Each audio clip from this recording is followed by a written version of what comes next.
Racist cop targets black woman, but her political status ends the encounter.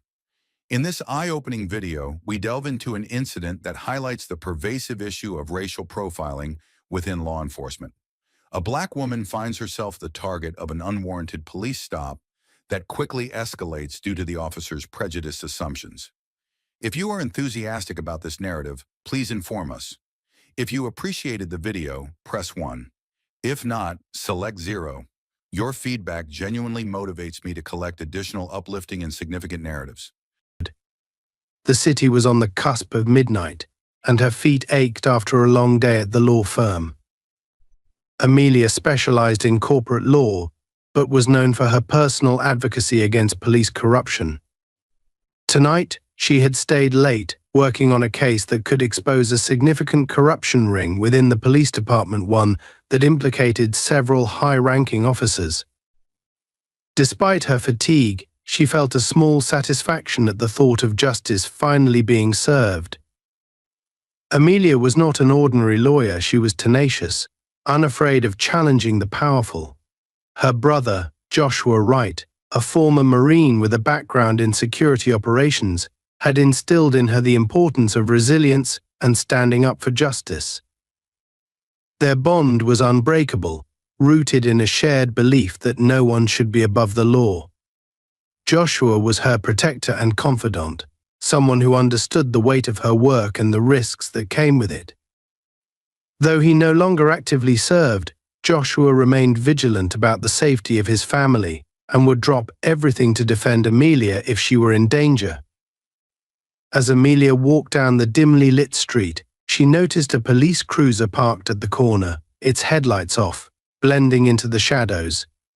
She paid little attention at first, thinking it was a routine patrol. But then, as she continued walking, she heard the car engine roar to life and the vehicle inch closer behind her, creeping along the curb. The hairs on the back of her neck stood up a warning, an instinct she'd learned to trust. She didn't turn around but quickened her pace slightly, hoping the car would pass by. But the cruiser kept pace, the tires crunching softly against the pavement, trailing her steps in a way that was far from routine.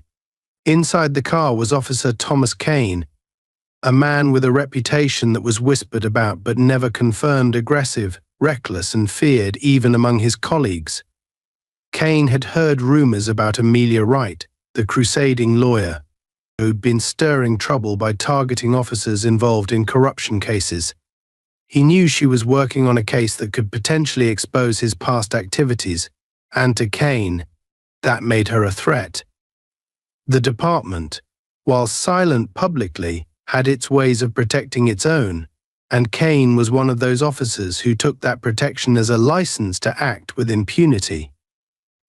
Tonight, as he watched Amelia from his car, a twisted satisfaction curled within him. She was alone, vulnerable, and completely unaware of the danger that was shadowing her. To him, this was a rare opportunity, a chance to teach her a lesson without witnesses, a chance to show her the consequences of meddling where she didn't belong. Kane parked the car abruptly a few feet ahead of her, blocking her path. Amelia stopped, her heart pounding, her lawyer's instincts warning her that something was off. She glanced around, hoping to see someone, anyone, who could be a witness, but the street was deserted, and the only sounds were the distant hum of the city and her own breathing. Kane stepped out of the cruiser, closing the door with a heavy thud that echoed in the silence. He approached her with a smirk, his hand resting on the baton strapped to his belt, a calculated gesture meant to intimidate. "Out late, MS. Right?" he asked, his voice cold, laced with mockery. "A lawyer like you should know better than to be wandering alone at this hour." Amelia stood her ground, refusing to show any hint of fear.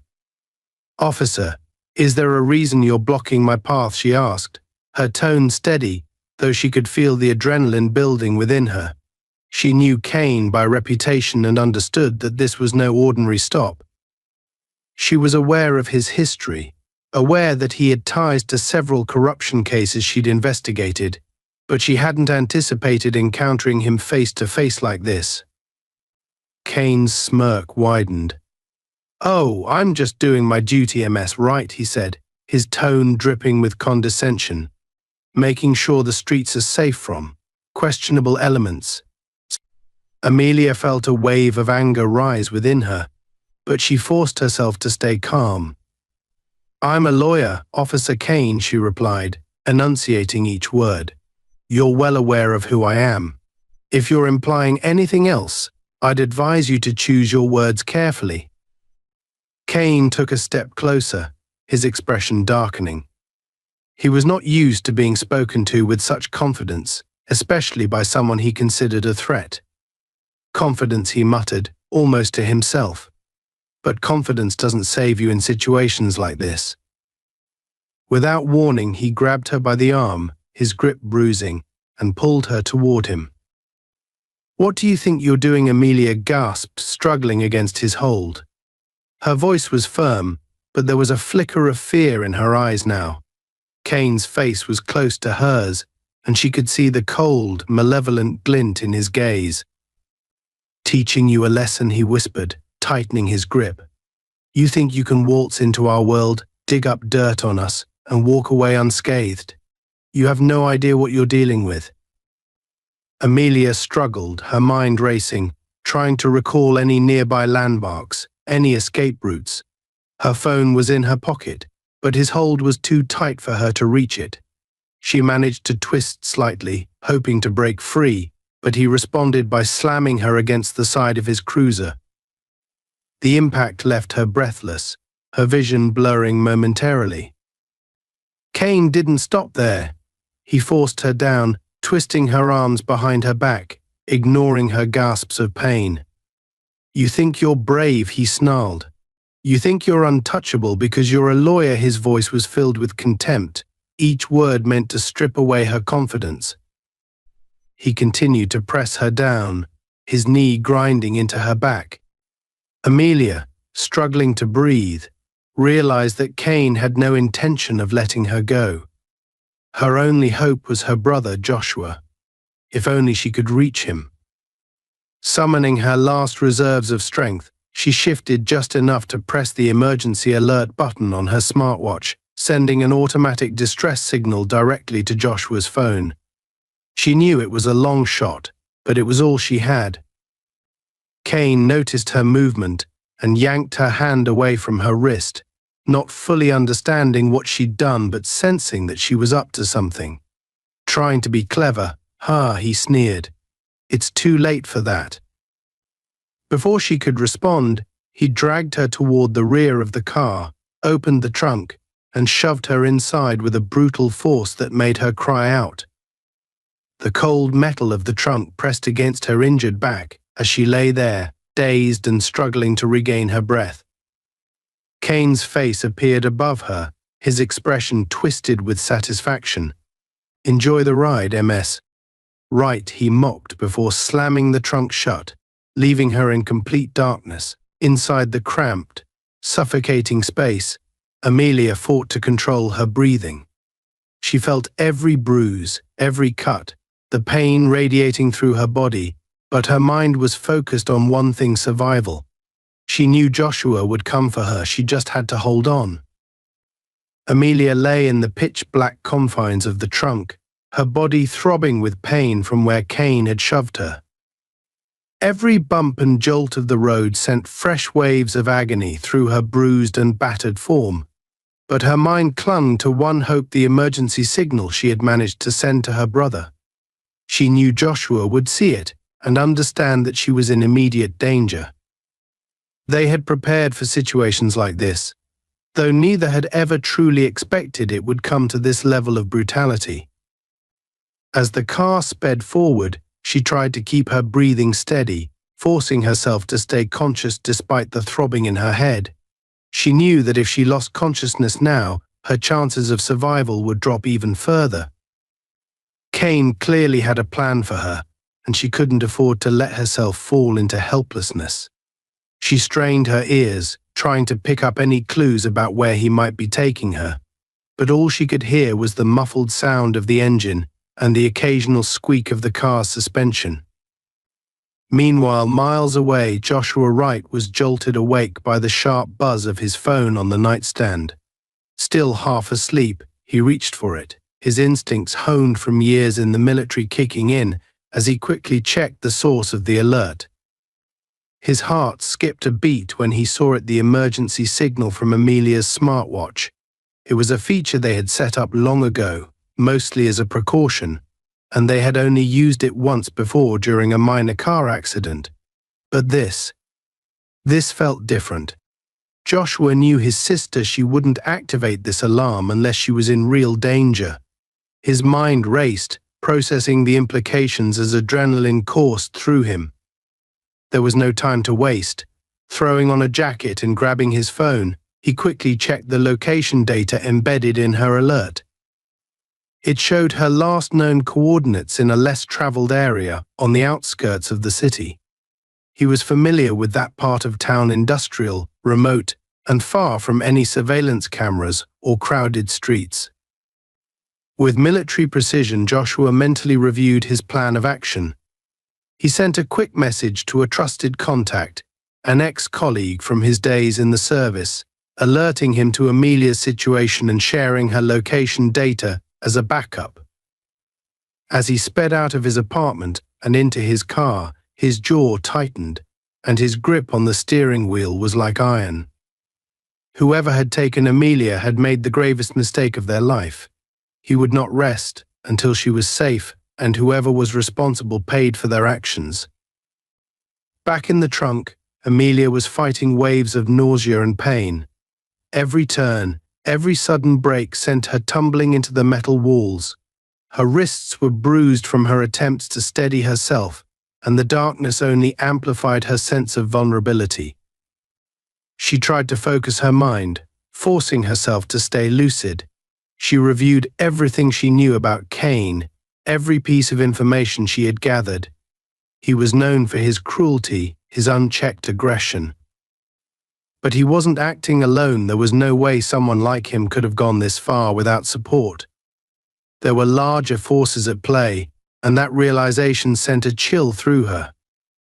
Suddenly, the car came to a screeching halt, throwing her against the side of the trunk with a painful thud.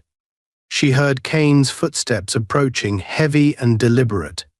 He popped the trunk open, and she was momentarily blinded by the flood of light that poured in from the street lamp above.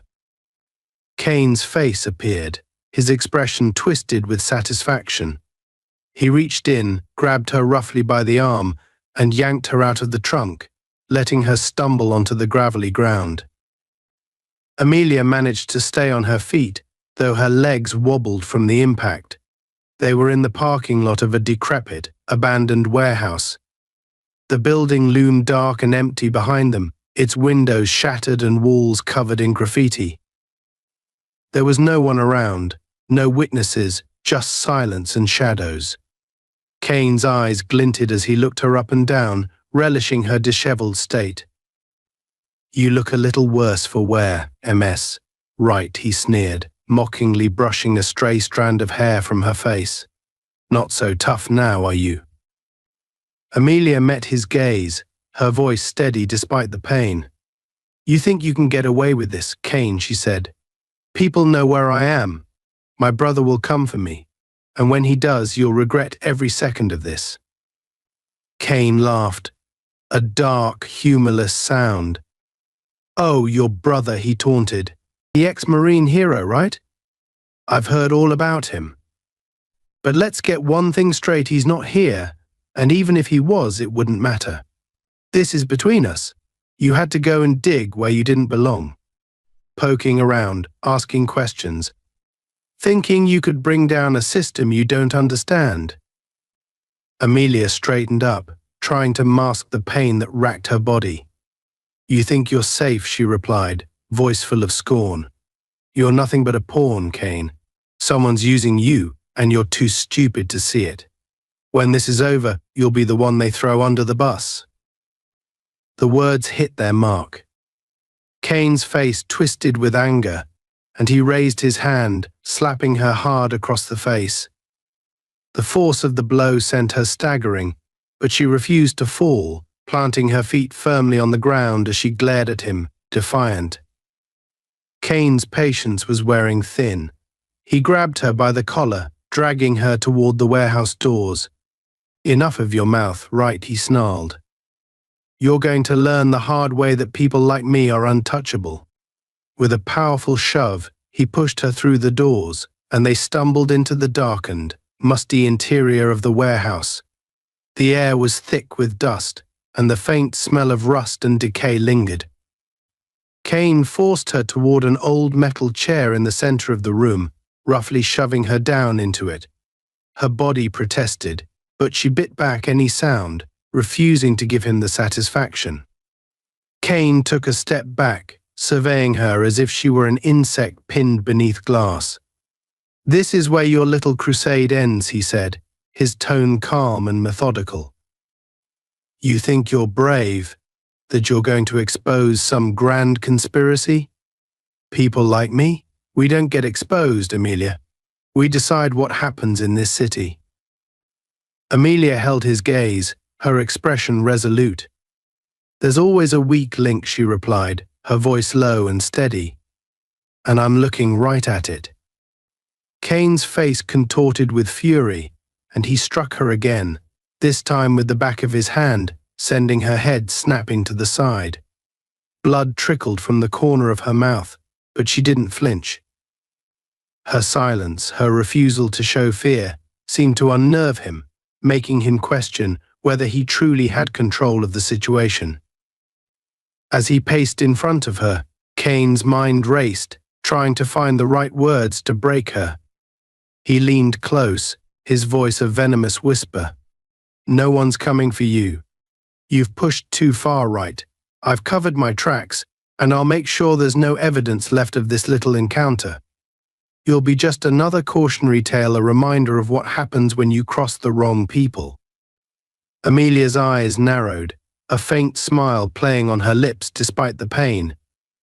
"You're scared, Kane," she whispered. "You wouldn't be here if you weren't." For a brief moment, uncertainty flickered across his face. But he quickly masked it with anger, grabbing her by the shoulders and shaking her, his control slipping. "I'm not the one who should be scared," he shouted, his voice echoing through the empty warehouse. In that moment, Amelia's smartwatch, still hidden under her sleeve, vibrated slightly, indicating an incoming message from Joshua. It was a barely perceptible signal, but it reminded her that help was on the way. She just needed to hold on a little longer, to keep Kane talking, to buy herself every precious second until her brother arrived. Kane, oblivious to the silent communication, continued his rant. He was so wrapped up in his own fury, his own need for dominance, that he didn't notice the faint glimmer of hope in Amelia's eyes. He thought he had her cornered, isolated, and broken. But in reality, the clock was ticking down on him, and every word he spoke only dug his grave deeper. As he ranted, Amelia kept her eyes on him, watching for weaknesses, studying his movements, preparing herself for the moment when her brother would storm in and the tables would turn. Amelia sat in the chair, her wrists aching from the metal handcuffs Kane had slapped on her, binding her to the chair's cold frame. Her head throbbed, her body sore and bruised, but her spirit remained unbroken. Every instinct told her to keep Kane talking, to draw this out for as long as possible. Joshua was coming, she had faith in that. All she needed to do was stay conscious, keep her mind clear, and bide her time until her brother arrived. Kane, oblivious to the ticking clock, paced in front of her, his anger barely held in check. For him, this was more than a lesson, this was personal. Amelia represented a threat to everything he'd built, everything he believed he was entitled to. The fact that she stood up to him, that she looked him in the eye and dared to defy him, only fueled his rage. "Do you think you're some kind of hero?" Right, Cain sneered, his tone mocking. Some righteous crusader out to save the world. He leaned in close, his face inches from hers. You're just another meddling lawyer with a death wish. People like you don't change anything. You're just inconveniences. Amelia met his gaze, refusing to flinch. People like you think you're untouchable because you wear a badge, she replied, her voice steady. But that badge won't save you. Not this time. It might give you power, but it won't protect you from justice. Cain laughed, a short, harsh sound. Justice, he spat the word out as if it were poison. There's no justice, right? There's power, and there's weakness. You think you're on the right side because you can spout a few legal terms and wave around a piece of paper. But out here, in the real world, it's people like me who make the rules. He circled her, his eyes cold and calculating, as if he were deciding what to do next. His mind was racing. Amelia's defiance was irritating him, and he needed to break her spirit before he could feel truly in control. He wanted her to feel helpless, to understand that her world, her rules, meant nothing here. With a sudden, violent motion, he reached out and yanked her head back, forcing her to look up at him. You're alone here, right? No one's coming for you. Your little crusade ends tonight. But even as he spoke, Amelia could feel the faint vibrations from her smartwatch. She knew it was Joshua, tracking her location, closing in. Every word Cain said, every second he delayed, was bringing her one step closer to freedom. But she couldn't let him see her hope. She had to keep playing the game, keep him talking. I'm not afraid of you, she whispered, her voice barely audible but filled with steel. You're just a coward with a badge, hiding behind your power because you know, deep down, you're nothing without it. Her words hit their mark. Cain's face twisted in anger, and he struck her across the face, the impact snapping her head to the side. She tasted blood but forced herself to look back at him, her expression defiant. Her silence, her refusal to cower, seemed to drive him mad. You think you're so tough, don't you? He sneered, grabbing her by the collar and yanking her forward. I could end you right now, and no one would ever find out. Do you understand that? I could make you disappear. Amelia's eyes bore into his, her voice calm despite the fear she felt. Do it then. If that's what you want, go ahead. But you and I both know that won't end well for you. Cain hesitated, the slightest flicker of doubt crossing his face. For a moment, it seemed as if her words had reached some part of him, a part that recognized the consequences of his actions. But then his expression hardened, and he released her, taking a step back. No, he said, almost to himself. I have a better idea. He reached into his jacket and pulled out his phone, his fingers tapping the screen as he called someone. Amelia's heart pounded as she listened, straining to hear every word. Whoever he was calling, it wasn't for backup, it was someone he trusted, someone who could help him cover this up. Yeah, it's me, he muttered into the phone. I need a cleanup. Abandoned warehouse, north side. He glanced at her, a twisted smile on his lips. And bring the usual supplies. This one needs to disappear without a trace. Amelia's blood ran cold. She realized that Cain had a plan, a backup to ensure she wouldn't walk out of here alive. She had to stall him, had to find a way to keep him from acting until Joshua arrived. That's it, isn't it, she said, forcing a calmness into her voice that she didn't feel. This is how you keep people quiet. You're just a small piece of a much larger machine, one that's been running for years. But you're too stupid to see it. They'll throw you away when it's convenient, just like everyone else. Cain ended the call, his smile fading as he stepped toward her. You talk too much, right, he said, his tone venomous. Always talking, always thinking you're smarter than everyone else. He grabbed her by the chin, forcing her to look at him. But tonight, all that cleverness is going to get you killed. Before she could respond, he released her roughly, walking over to a nearby metal cabinet. He pulled out a roll of duct tape and a piece of cloth, his intentions clear. Amelia's heart raced as she realized what he planned to do, but she forced herself to remain calm. She had to keep him talking, keep him focused on her. The more he spoke, the more time Joshua would have to reach her. "You think binding me will keep me quiet?" she asked, her tone mocking. "You're scared, Kane. You know this won't work." He ignored her, roughly forcing the cloth into her mouth before wrapping the tape around her head, sealing it in place. The silence was deafening, and she struggled against the bonds, her heart pounding. She couldn't cry out, couldn't defend herself.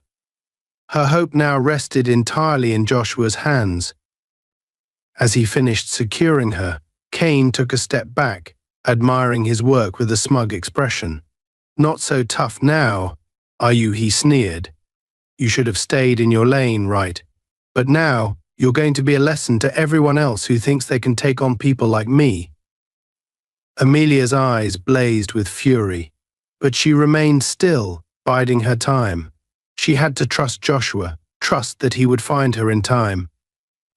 Meanwhile, on the road, Joshua was closing in on the location. His car sped through the dark streets, his heart pounding as he watched the GPS coordinates on his phone.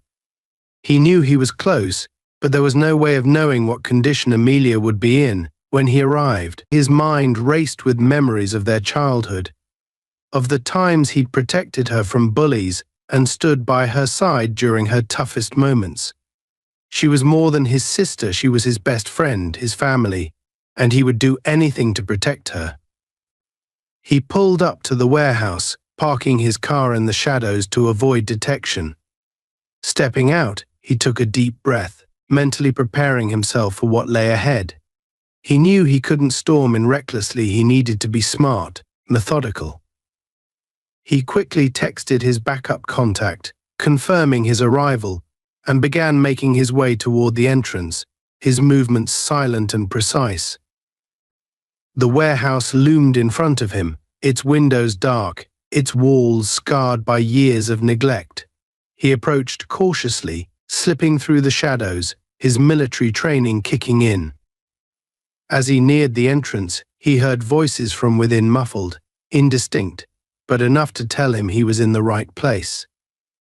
He peered through a cracked window, his heart clenching as he spotted Amelia, bound and gagged in the center of the room, her face bruised and pale. Kane stood a few feet away, pacing, his face twisted with anger and satisfaction. Joshua felt a surge of rage, but he forced himself to stay calm. He couldn't afford to make a mistake. Inside, Amelia caught sight of Joshua's silhouette through the window.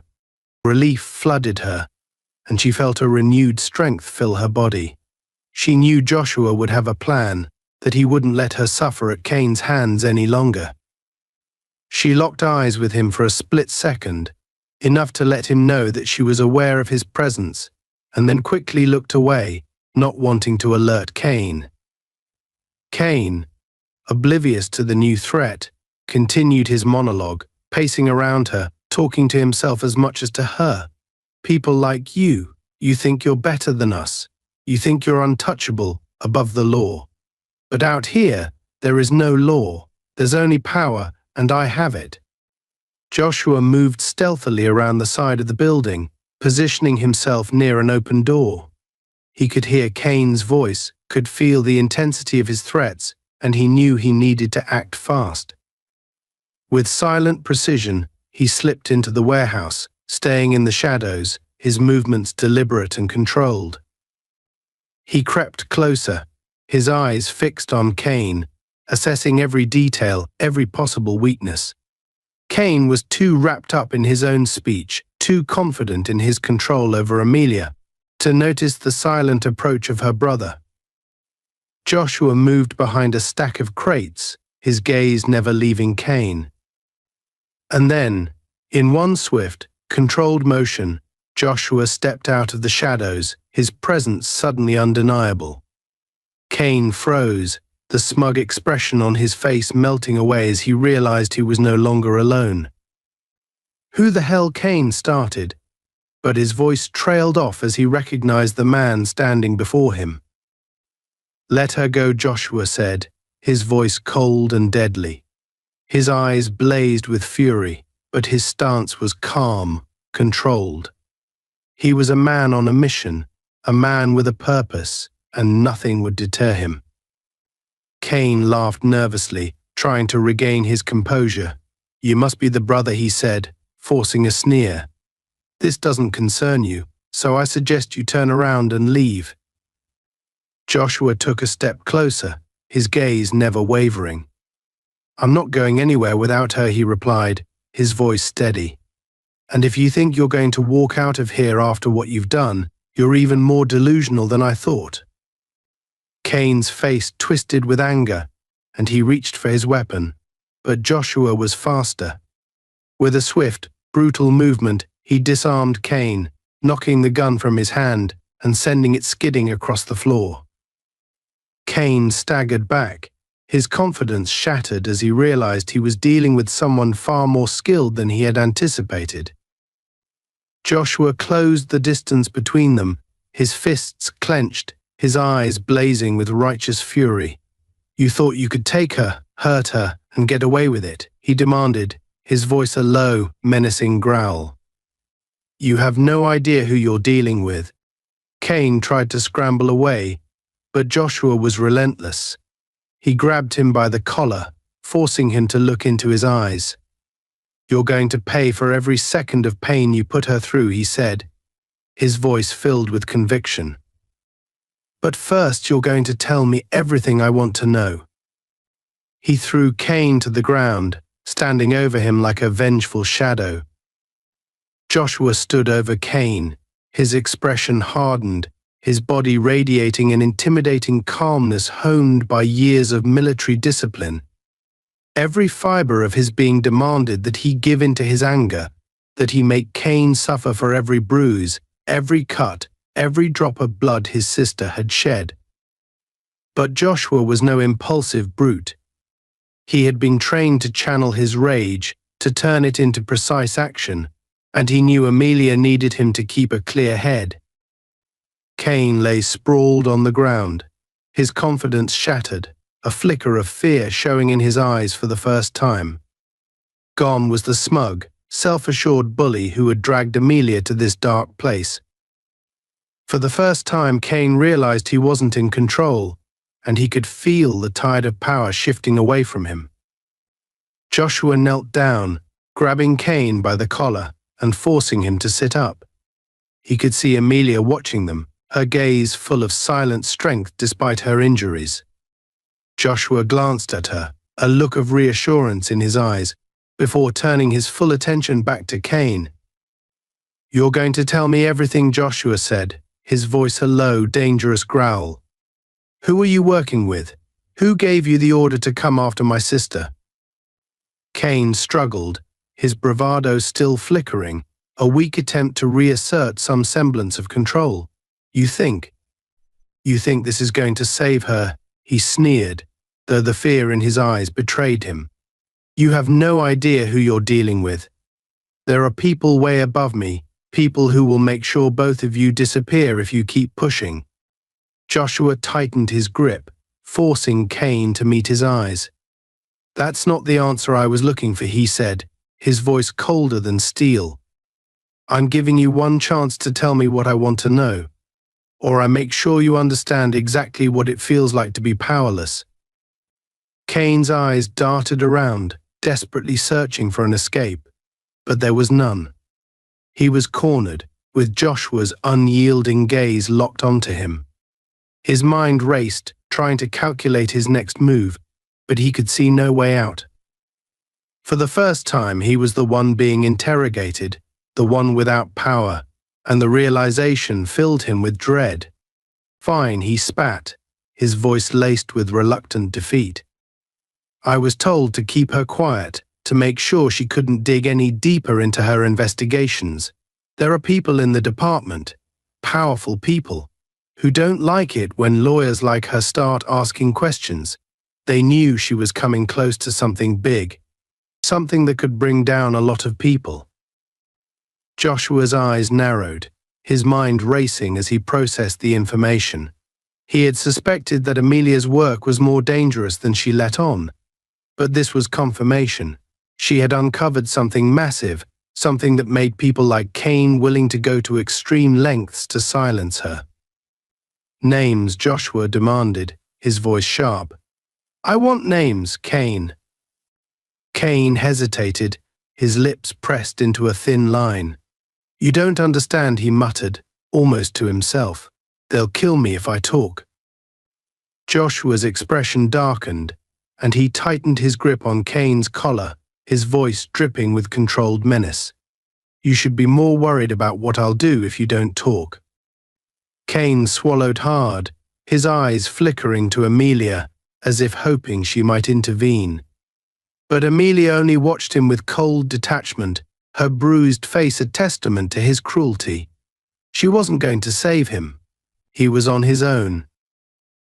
Fine," he muttered, his voice barely above a whisper.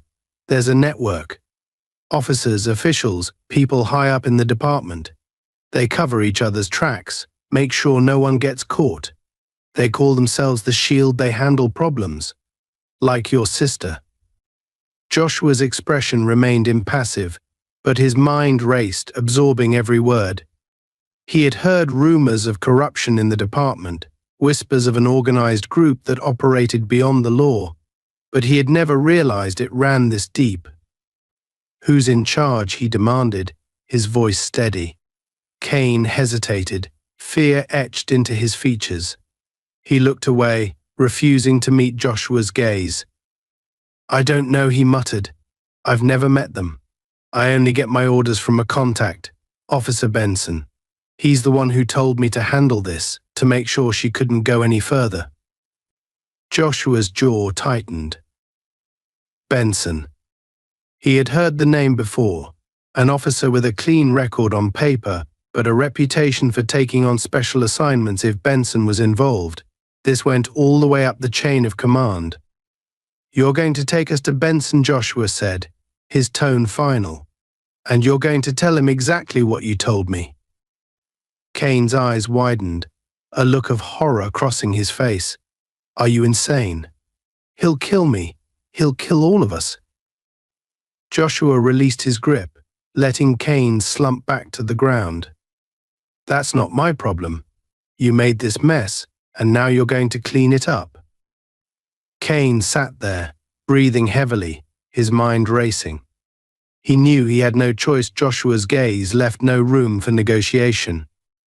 With a reluctant nod, he pushed himself to his feet, his body trembling as he realized the full weight of his situation. Joshua turned to Amelia, his expression softening as he looked at her. "Are you okay?" he asked, his voice gentle. Amelia nodded, though her face was pale and her movements were slow. "I'll be fine," she said, her voice steady. "Let's end this." An hour later, Joshua, Amelia, and Kane were en route to a remote meeting point where Officer Benson was expected to rendezvous with Kane. They drove in silence, the atmosphere tense, thick with unspoken fears and unresolved tension. Kane sat in the front passenger seat, his hands bound, while Amelia and Joshua sat in the back. She had insisted on coming along, despite her injuries, her resolve unshaken. Joshua wanted to protect her, to keep her away from the danger, but he knew better than to argue. Amelia was a fighter, and she wasn't about to back down now. As they neared the meeting point, an abandoned lot on the outskirts of the city, Joshua turned to Kane, his voice cold and steady. "You're going to do exactly as I say. One wrong move, and I'll make sure this ends for you right here." Kane nodded, fear evident in his eyes. He knew he had no leverage, no chance of escape. The only option was compliance. Joshua pulled the car to a stop, scanning the area for any signs of ambush. The lot was desolate, surrounded by the crumbling remnants of old warehouses and overgrown weeds. It was the perfect place for a clandestine meeting, far from prying eyes. As they waited, a single set of headlights appeared in the distance, illuminating the darkness as they approached. Joshua's grip tightened on the steering wheel, his senses alert, every instinct on edge. This was it, the moment of truth. The car pulled up beside them, and a figure stepped out, silhouetted by the headlights. It was Officer Benson, his face obscured by shadows, but his posture radiating confidence. He looked over at Kane, a smirk playing on his lips. "Kane," Benson said, his tone casual but with an edge of menace. "I wasn't expecting you to bring company." Kane swallowed hard, glancing nervously at Joshua and Amelia. He knew he was walking a thin line, that one wrong word could seal his fate. He forced himself to stay calm, to play the part Joshua had told him to. "Things got complicated," Kane said, his voice shaky. "The lawyer. She's tougher than we thought. She's got people backing her up." Benson's eyes flicked to Joshua and Amelia, his expression unreadable.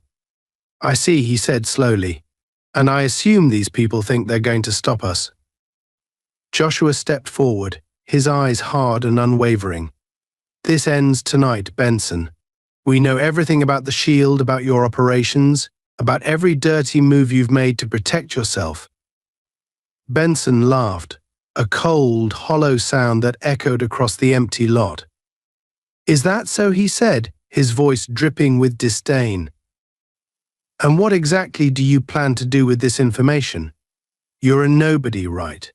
A washed-up Marine who doesn't know when to quit. You think you're the first person to try to take us down?" Joshua didn't flinch. "Maybe not," he said, "but I'll be the last." The two men stared each other down, the tension crackling between them like a live wire. Benson's confidence faltered for a moment, a flicker of doubt crossing his face. He hadn't expected Joshua's resolve, hadn't anticipated the steely determination in his eyes. "You don't understand what you're dealing with," Benson said, his voice low, almost a growl. "The Shield isn't just a few bad cops. We're a system, a force that keeps this city running. You take us down and everything crumbles." Amelia stepped forward, her voice strong despite the bruises on her face. "A system built on fear and corruption isn't worth saving," she said. "You hide behind your power, but it won't protect you from the truth. People like you always fall." Benson's face twisted with anger, his composure slipping. He reached into his jacket, pulling out a gun and pointing it at Amelia. "Enough of this sanctimonious nonsense," he snarled. "I've had enough of your little crusade. You think you're going to change anything? You're just another casualty waiting to happen." Joshua's body tensed, his mind calculating every possible move, every angle. He could feel the weight of the moment, the life or death stakes hanging in the air. He knew he had only seconds to act, to protect his sister and end this once and for all. With lightning reflexes, Joshua lunged forward, grabbing Benson's wrist and twisting it, forcing the gun to drop to the ground. Benson staggered, momentarily off balance, and Joshua took advantage of the opening, delivering a swift, powerful punch that sent Benson sprawling onto the gravel.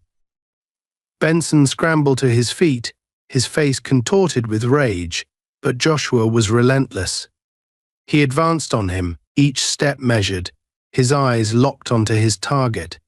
Benson raised his fists, preparing to fight, but it was clear he was no match for Joshua's military training and raw determination. In a final, desperate move, Benson swung wildly, but Joshua dodged, countering with a strike that knocked him to the ground. Benson lay there, defeated, his breath ragged, his face bloody. The Shield's commander, the untouchable officer, had been brought to his knees. Joshua stood over him, his voice calm but filled with an unyielding strength. This is for every person you hurt, every life you ruined to protect your power. It's over, Benson. Amelia stepped forward, looking down at the man who had tried to destroy her life. She felt no pity, no sympathy, only a quiet sense of justice, a feeling that the scales had finally tipped in her favor. "People like you never win," she said, her voice steady. "Not in the end." The sirens sounded in the distance, a signal that the nightmare was coming to an end. The shield would fall, and justice would finally be served.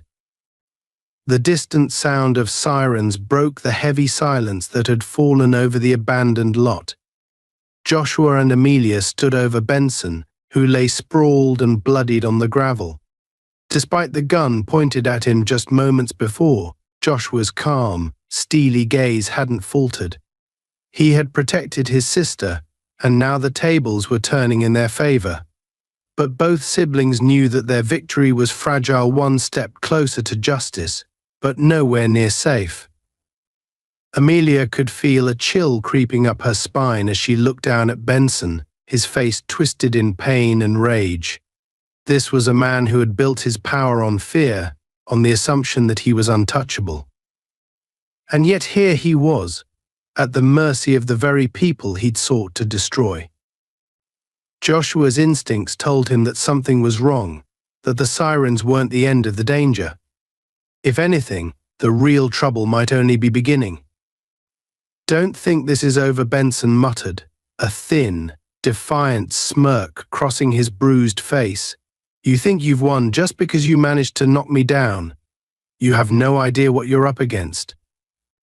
Amelia exchanged a look with Joshua, her expression steely but wary. "We know more than you think," she said, her voice steady.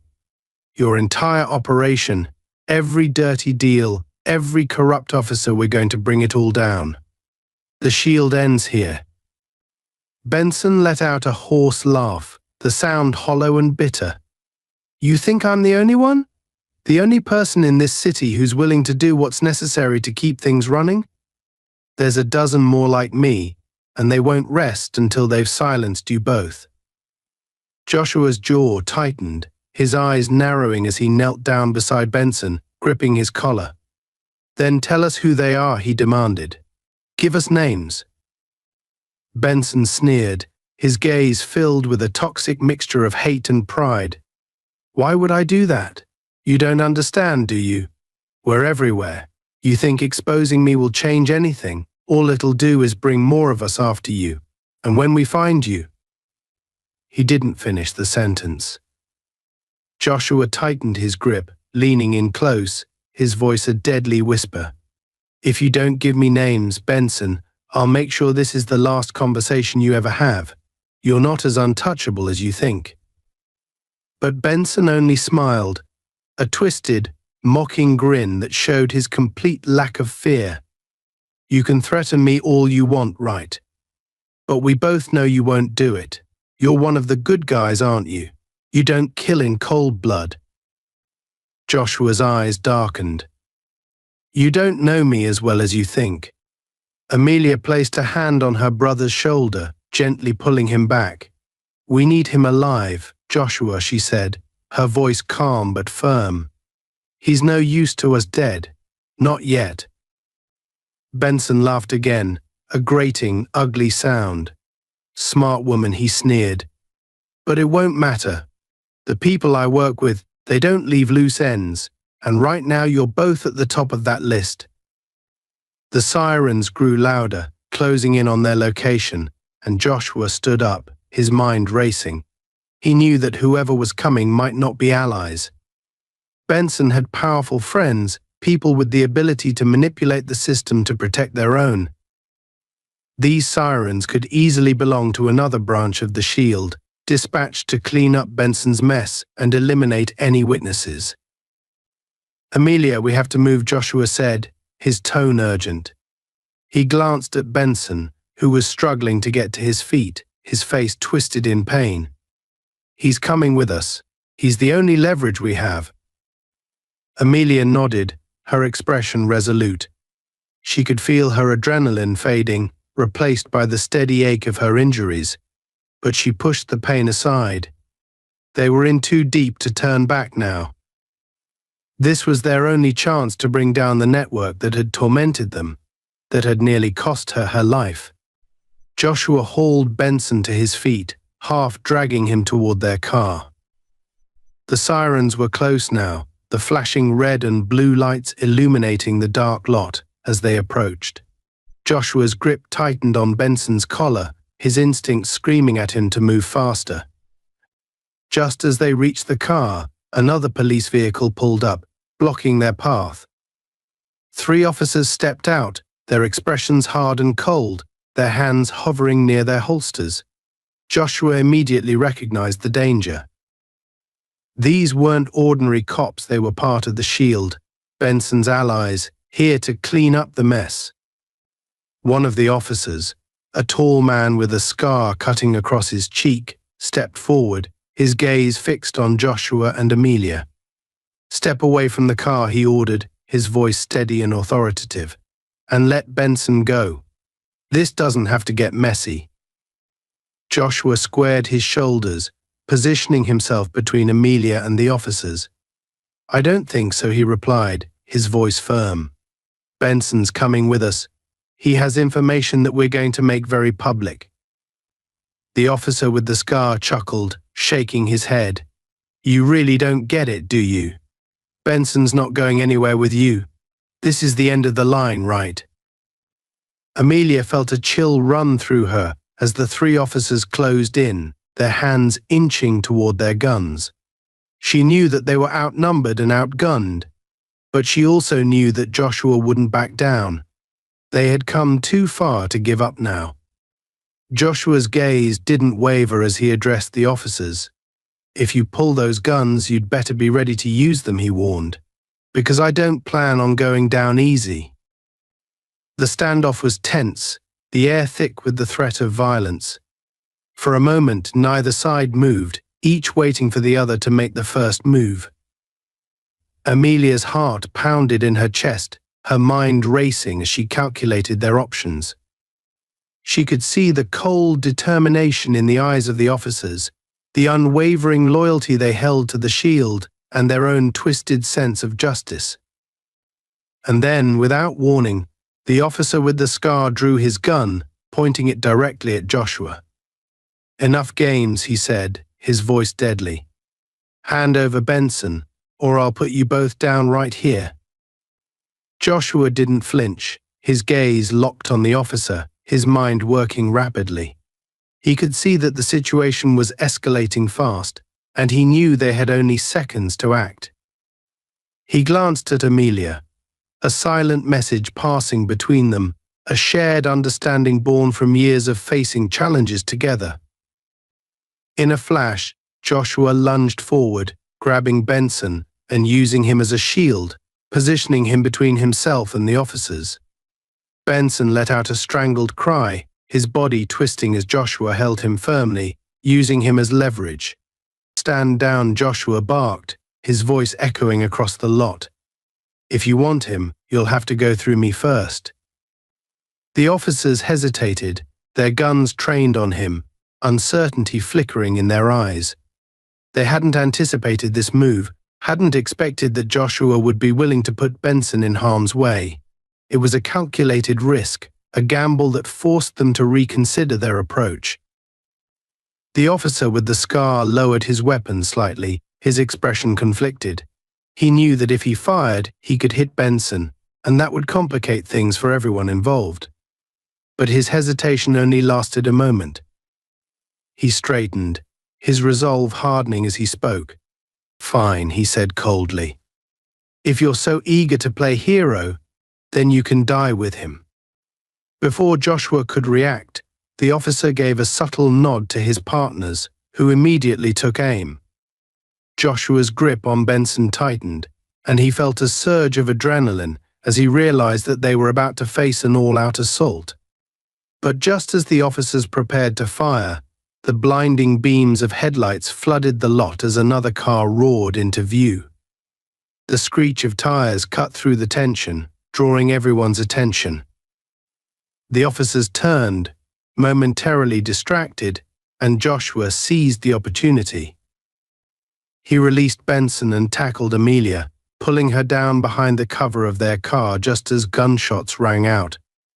The officers, startled by the unexpected arrival, scrambled to take cover, their focus momentarily diverted from Joshua and Amelia.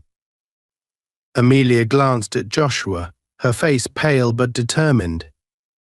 "Who's in that car?" she asked, her voice barely audible over the chaos. Joshua's jaw clenched as he peered over the edge of the car, his mind racing.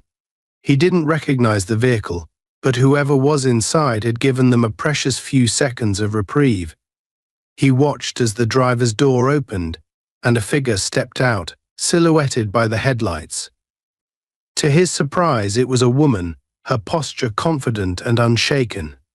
She was dressed in civilian clothes, but the way she carried herself spoke of authority, of experience in dealing with high-stakes situations. She walked toward the officers, her expression calm, her eyes sharp and assessing. The officer with the scar raised his gun, pointing it at the newcomer. "Who the hell are you?" he demanded, his voice a mixture of anger and confusion. The woman didn't flinch. Instead, she held up a badge, her gaze unwavering. "Special Investigator Lauren Hart, Internal Affairs," she announced, her voice cutting through the tension like a blade. "Stand down. This operation is over." The officers froze, their faces paling as they processed her words. Internal Affairs was the last thing they had expected, the one force within the department that held authority over them. The woman's badge was a powerful symbol, a reminder that even the shield was not immune to scrutiny. Joshua felt a surge of relief as he realized that they had an ally, someone who might be able to help them bring down Benson and the corrupt officers who had nearly killed them. The officer with the scar hesitated, his grip on his gun tightening as he glanced at his partners. They were outnumbered, outmatched, and he knew that if they resisted, they would be facing more than just Joshua and Amelia. They would be facing the full weight of Internal Affairs. Reluctantly, he lowered his gun, signaling for his partners to do the same. The tension in the air slowly dissipated, replaced by a sense of grim finality. Investigator Hart walked over to Joshua and Amelia, her expression unreadable. "You two have caused quite a stir," she said, a hint of admiration in her voice. "But you're not out of the woods yet. There are a lot of people who want to see this buried, and they won't go down without a fight." Joshua nodded, his eyes hard. "We're ready for whatever comes next." Hart looked at him, a faint smile playing on her lips. "Good. Because things are about to get a lot more complicated." Investigator Lauren Hart's unexpected arrival felt like a breath of fresh air amidst the stifling tension. As the Internal Affairs agent holstered her badge and motioned for the SHIELD officers to step back, Joshua and Amelia could feel a slight shift, a momentary opening, a chance to finally expose Benson's web of corruption and hold his accomplices accountable. But despite this seeming relief, Joshua's instincts told him the danger was far from over. Benson was already calculating, his eyes darting between Hart, the SHIELD officers, and Joshua and Amelia. They all knew that once Internal Affairs was involved, Benson and his SHIELD allies faced exposure that couldn't be easily covered up. Special Investigator Hart Benson sneered, forcing a cold smile. "How very timely of you. But I hope you understand that you're making a serious mistake interfering in an ongoing operation."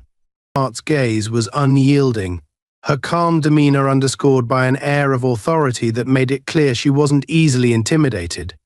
"Ongoing operation," she said, raising an eyebrow. "Is that what you call kidnapping and assault now, Officer Benson? Because I call it a felony." Benson chuckled darkly, feigning confidence. "You don't understand the full scope of what's happening here, investigator."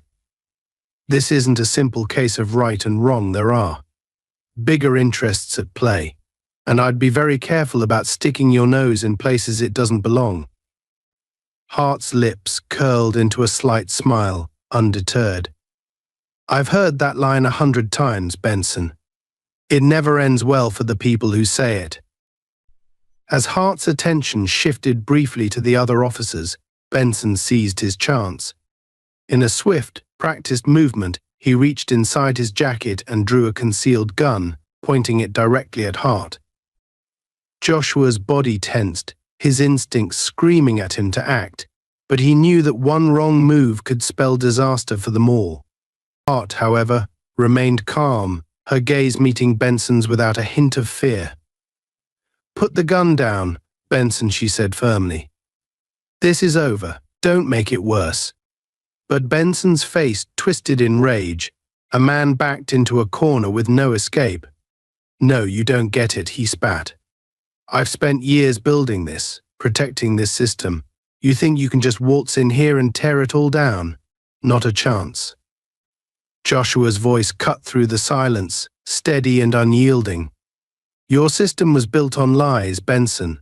You've hurt countless people, ruined lives, and called it protection. This ends tonight."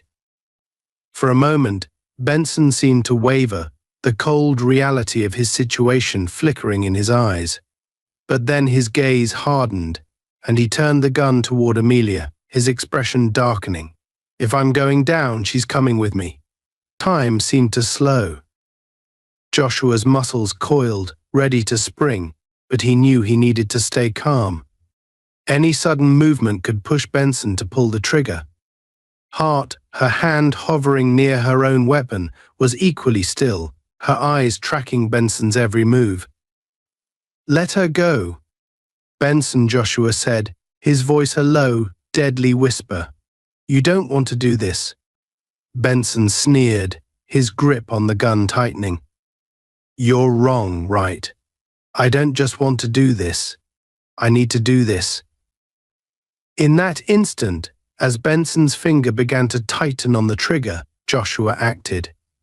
He lunged forward, closing the distance between them with lightning speed, and grabbed Benson's wrist, twisting it with brutal force. Benson cried out, his grip loosening as the gun slipped from his hand and clattered to the ground. But Benson wasn't done fighting. With a snarl, he threw a wild punch, catching Joshua in the side.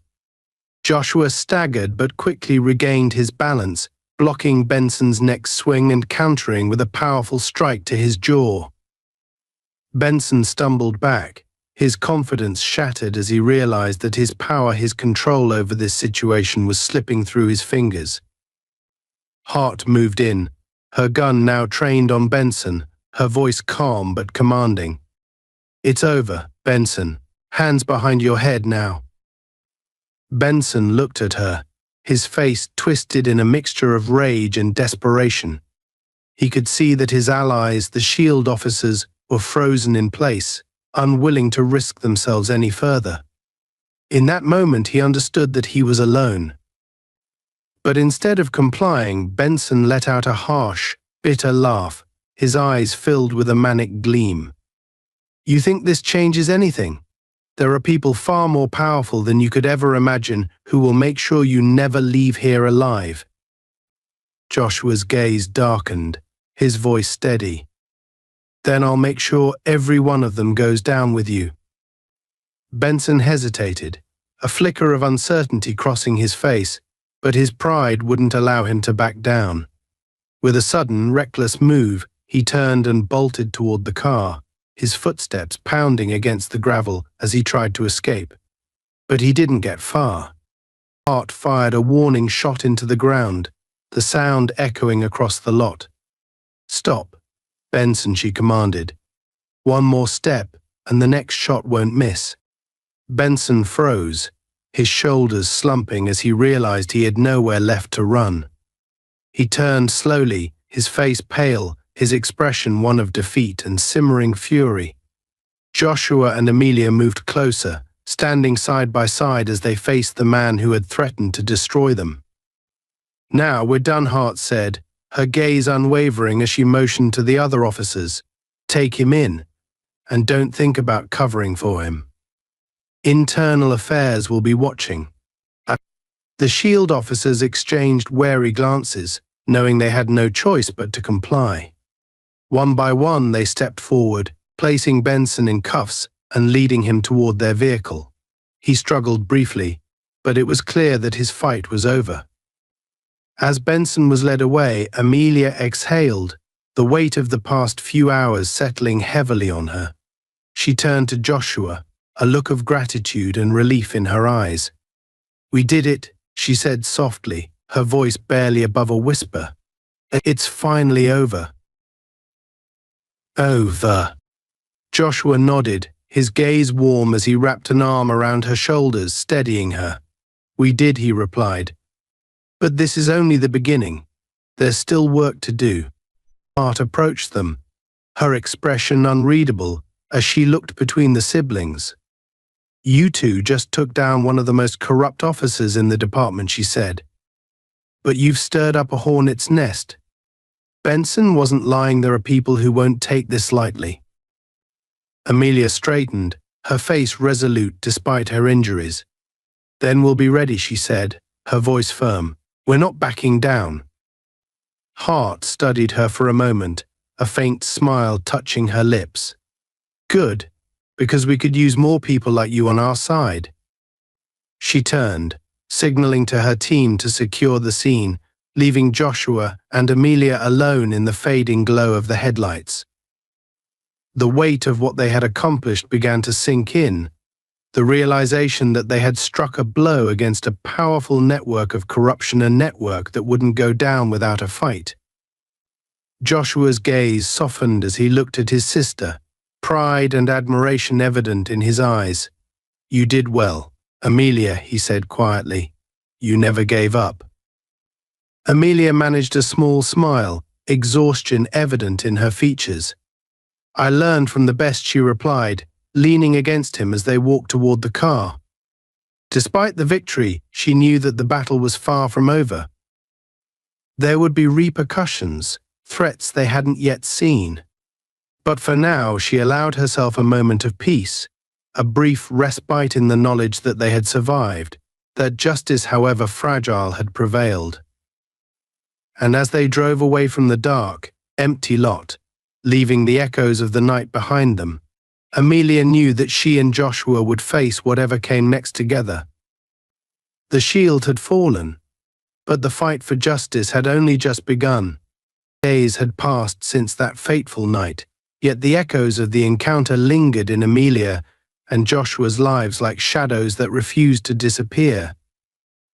The case against Officer Benson and his network, known as the SHIELD, had gained media attention, and the Internal Affairs Division had begun a sweeping investigation into their illegal activities. For the first time, light was finally shining on the dark corners of the police department, exposing corruption that had gone unchecked for years. Amelia sat at her office desk, scrolling through the news headlines that blazed across her computer screen. Articles were filled with reports about Benson's arrest, the criminal network of officers that had been under his influence, and the growing demands for reform. People were speaking out, not just in her city but across the country, inspired by her story to demand accountability. Her office door creaked open, and Joshua entered, a warm but tired smile on his face. "I figured I'd find you here," he said, taking a seat across from her. "How are you holding up?" Amelia leaned back, a hint of a smile playing at her lips. "It's surreal," she admitted, "seeing everything we fought for finally come to light. There were times I thought we'd never make it out alive." Joshua nodded, his expression solemn. "We were lucky. But luck only gets you so far." He looked down, the weight of their victory tempered by the knowledge of what they'd lost along the way, the trust in a system that was supposed to protect them, the sense of safety that had been shattered. Amelia placed a hand over his, her voice gentle. "We did what we had to, Joshua. If we hadn't, Benson and his network would still be out there, hurting people." He looked up, meeting her gaze. I know. And I'm proud of us, Amelia. You especially. You were willing to stand up, even when the odds were against you. That takes courage. For a moment they sat in silence, a quiet understanding passing between them. This journey had changed them both, leaving scars that would take time to heal. But they had also grown stronger, more determined, united by a shared purpose that had only intensified. Amelia looked out the window, watching the city bustle with life below. Do you think this will change anything, she asked quietly? Or will they just replace Benson with someone else, someone willing to play the same game? Joshua followed her gaze, his face thoughtful. Change doesn't come overnight, he said, his tone steady. But we've cracked the foundation. We've shown people that the system isn't untouchable, and maybe that's enough to start something real. Just then, Amelia's phone buzzed. She glanced at the screen and saw it was a message from Investigator Hart. She opened it, reading the brief but impactful words. Preliminary charges against all involved. Benson talking. Keep fighting. Iowa has your back. A wave of relief washed over her. The Internal Affairs Division was going to push forward with the case. Benson, in a desperate bid to save himself, had begun revealing the names of others involved in the corrupt network. One by one, the members of the Shield were being exposed, dismantling the organization from the inside. Good news, Joshua asked, noticing her smile. Amelia nodded. Benson's cooperating. Iowa is going after everyone involved. This might actually be the end for the Shield. Joshua's expression softened, a look of quiet satisfaction crossing his face. Then we did it. We actually did it. They sat in shared silence, letting the victory sink in, allowing themselves to feel the weight of what they had accomplished. The road ahead would still be difficult, and the wounds they had endured would take time to heal. But for now, they could finally breathe, finally feel a sense of peace they hadn't known in months. Amelia looked at Joshua, a new determination in her eyes. I'm not done, you know, she said. There are still people out there who need someone to stand up for them. Someone who won't be silenced. Joshua chuckled, his admiration for her evident. I'd expect nothing less, he replied. And you know I'll be right there, watching your back. Amelia's smile widened. Then let's make sure that what happened to us doesn't happen to anyone else. We're just getting started.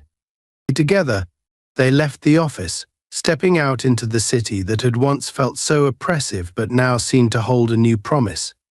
They were survivors, fighters, bound by a mission that went beyond personal vengeance. They had faced corruption and emerged victorious, and now they were ready to take on whatever came next. As they walked, side by side, the city's lights shining around them, Amelia felt a renewed sense of purpose. She knew there would be more battles to fight, more obstacles to overcome. But she wasn't alone.